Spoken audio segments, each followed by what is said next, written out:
خدا کے نام سے جو بڑا مہربان نہایت رحم کرنے والا ہے۔ ہمارے چینل میں خوش آمدید۔ اگر آپ یہاں پہلی بار آئے ہیں تو براہ کرم ہمارے چینل کو سبسکرائب کریں۔ حضرت عثمان غنی رضی اللہ عنہ کا واقعہ ایک ایسے عظیم صحابی کی کہانی ہے جو اپنی سخاوت، شرافت اور اسلام کی خدمت کے لیے مشہور تھے۔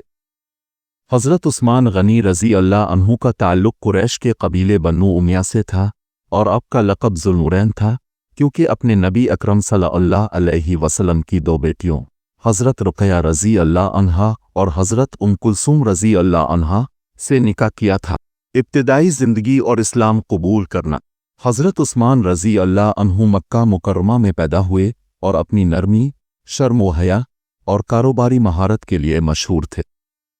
جب نبی اکرم صلی اللہ علیہ وسلم نے اسلام کی دعوت دی تو آپ حضرت ابو بکر صدیق رضی اللہ عنہ کی دعوت پر اسلام لانے والے ابتدائی لوگوں میں شامل تھے۔ آپ کا اسلام قبول کرنا قریش کے لیے بہت بڑا دھچکا تھا کیونکہ آپ ایک معزز اور مالدار شخصیت تھے۔ سخاوت اور دین کے لیے قربانیاں۔ حضرت عثمان غنی رضی اللہ عنہ کی زندگی سخاوت اور دین کے لیے بے مثال قربانیوں سے بھری ہوئی ہے۔ آپ نے ہمیشہ اسلام کی خدمت کے لیے اپنا مال خرچ کیا۔ چند مشہور واقعات درج ذیل ہیں۔ ایک بروما خریدنا۔ مدینہ منورہ میں پانی کی قلت کے دوران یہودی ایک کنواں بروما کا مالک تھا اور وہ پانی مہنگے داموں بیچتا تھا۔ نبی اکرم صلی اللہ علیہ وسلم نے فرمایا کہ جو شخص یہ کنواں خریدے اور مسلمانوں کے لیے وقف کرے گا اسے جنت کی بشارت ہے۔ حضرت عثمان رضی اللہ عنہ نے یہ کنواں بڑی قیمت پر خریدا اور تمام مسلمانوں کے لیے وقف کر دیا۔ 2 غزوہ تبوک میں عطیہ۔ غزوہ تبوک کے موقع پر جب مسلمانوں کو مال و اسباب کی شدید ضرورت تھی، حضرت عثمان غنی رضی اللہ عنہ نے اپنی دولت سے بے حساب مدد کی۔ اپنے 1000 اونٹ، 70 گھوڑے اور بے شمار اشرفیاں اللہ کے راستے میں عطیہ کیں۔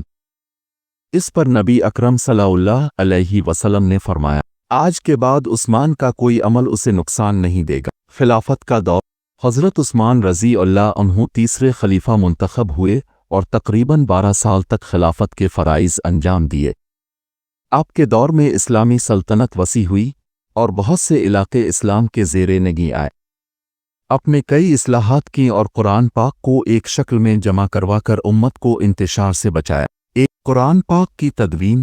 حضرت عثمان رضی اللہ عنہ نے قرآن پاک کو ایک مصحف میں جمع کروا کر اس کی نقول تمام اسلامی علاقوں میں بھیجے۔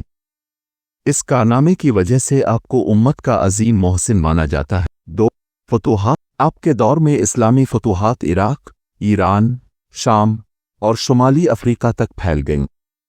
یہ اسلام کے لیے ایک سنہری دور تھا، لیکن داخلی فتنوں کی وجہ سے آپ کو مشکلات کا سامنا بھی کرنا پڑا۔ شہادت کا عظیم واقعہ۔ حضرت عثمان غنی رضی اللہ عنہ کی شہادت اسلامی تاریخ کا ایک دلخراش واقعہ ہے۔ خلافت کے آخری سالوں میں کچھ باغی عناصر نے آپ کے خلاف پروپیگنڈا شروع کیا۔